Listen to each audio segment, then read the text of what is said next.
नमस्कार दोस्तों, we will study today about Indian National Congress, a very important topic. It is asked in each and every competitive examination. So Indian National Congress was formed by A.O. Hume in 1885. Before that, Indian National Congress Union was formed in 1884 by A.O. Hume himself. So, Indian National Congress Union was formed in 1884. Indian National Congress was formed in 1885, both by A.O. Hume. So, we will study the first point. The Indian National Congress Union was formed in 1884 by A.O. Hume. He was an Englishman and a retired civil servant in association with various national leaders. Indian National Congress Union's first meeting was planned in Pune in December 1885, but the venue was shifted.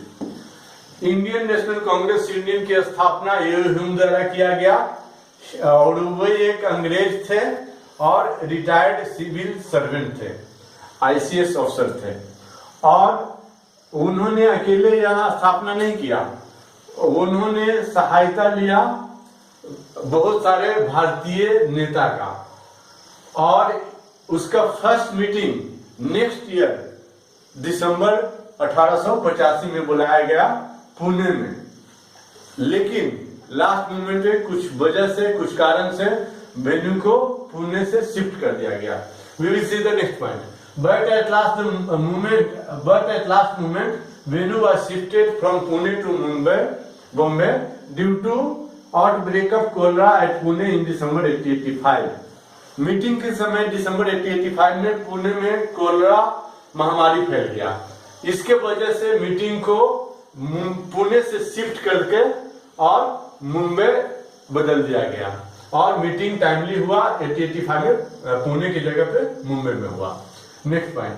Further the leader decided to rename the Indian National Congress unions as Indian National Congress in the same meeting. इसी meeting में Indian National Congress union का नाम बदल करके Indian National Congress रख दिया गया और यह एक मत से सभी नेता के डिसीजन द्वारा हुआ।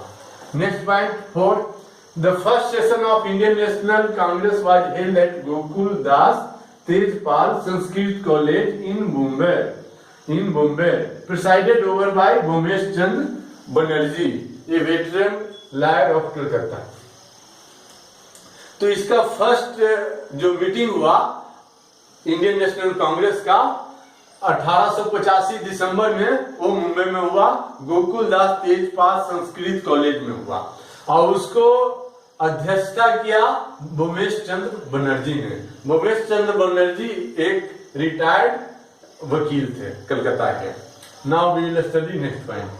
First meeting was attended by 72 delegates or representatives from all over India.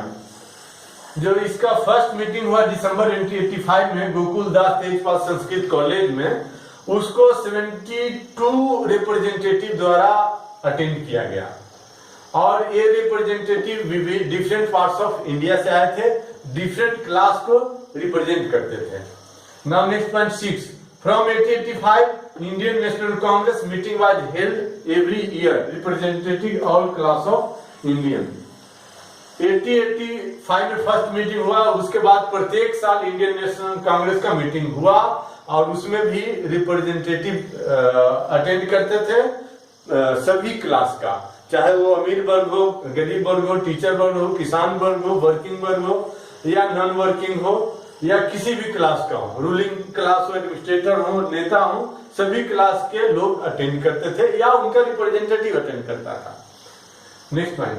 INC was founded in 1885।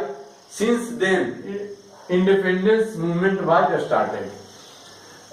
Bharat में इंडिपेंडेंस मूवमेंट की शुरुआत आईएनसी इंडियन नेशनल कांग्रेस द्वारा माना जाता है। तो इसकी स्थापना 1985 में हुआ। क्यों? क्योंकि 1984 में इसका नाम था इंडियन नेशनल कांग्रेस यूनियन, लेकिन इंडियन नेशनल कांग्रेस 1985 में इसका नाम पड़ा, तो इंडियन नेशनल कांग्रेस की स्थापना 1985 में माना जाएगा। और उसकी स्थापना से ही इसका पार्टी का उद्देश्य रहा कि भारतीय की स्वतंत्रता के लिए आंदोलन चलाना। Now next point number 8, the first 2 decades Indian National Congress was dominated by moderate leader. This resulted in Indian Council Act 1892, which allowed the some Indians from Indian National Congress that indirectly elected by the Indians for the Central Assembly were keeping official white majority intact. Viceroy can veto any bill and bypass the council. It can pass the bill alone. इस point में बताया गया है कि पहले 20 साल में 2 decades मतलब 20 साल में इंडियन नेशनल कांग्रेस में मॉडरेट लीडर की बहुमत रही। मॉडरेट लीडर की बहुमत रही, एक्सट्रीमिस्ट लीडर की बहुमत इसमें नहीं था। उसके बाद फर्स्ट 20 years मीन्स 1885 से 1905 तक। उसके बाद this resulted in Indian council act. तो इसके देखा कि अंग्रेज देखे कि इसमें मॉडरेट लीडर हैं और अच्छे लोग हैं, तो इसलिए इंडियन काउंसिल एक्ट पास किया गया कि असेंबली में इंडियन भी इलेक्ट होकर के आ सकते हैं थ्रू इंडियन काउंसिल एक्ट 1892 के द्वारा।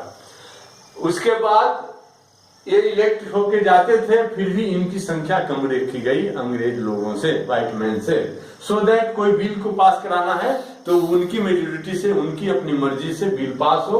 कोई बिल को रोकना है जो इंडियन द्वारा पास कराया जाना चाहिए या चाहते हैं पास कराना इंडियन, तो उसको रोका जाए। फिर भी यदि कोई गलत बिल पास हो रहा है मेजोरिटी से, इंडियन व्हाइट एंड ब्लैक दोनों की मेजोरिटी से, इंडियन और अंग्रेज की मेजोरिटी से, तो viceroy can veto the bill and it can bypass the assembly and bill को अकेला वो पास करा सकते हैं। इसके पास, वाइसराय के पास इतनी पावर थी।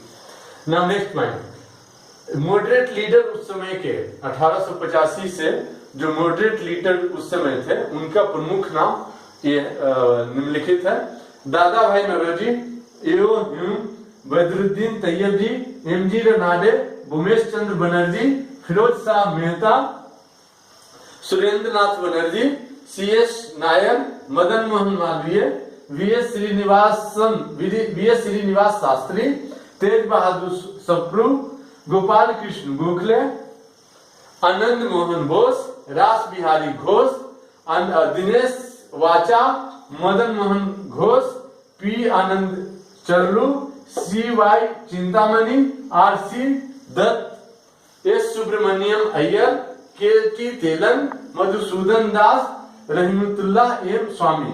इसमें से मैं एक रास बिहारी घोष का चर्चा करना चाहता हूँ। रास बिहारी घोष मॉडरेट लीडर थे। उन्होंने 1907 में जो सूरत अधिवेशन हुआ जिसमें कांग्रेस का विभाजन हुआ उसकी अध्यक्षता किया था। और एक है रास बिहारी बोस, ये है रास बिहारी घोष। तो रास बिहारी घोष वो एक्सट्रीमिस्ट लीडर थे। उन्होंने जापान में रहकर इंडियन नेशनल आर्मी की स्थापना किया जो बाद में वो हैंड ओवर किया सुभाष चंद्र बोस का। थैंक यू दोस्तों, आज के लिए इतना ही। हम मिलेंगे अगले वीडियो में। Thank you.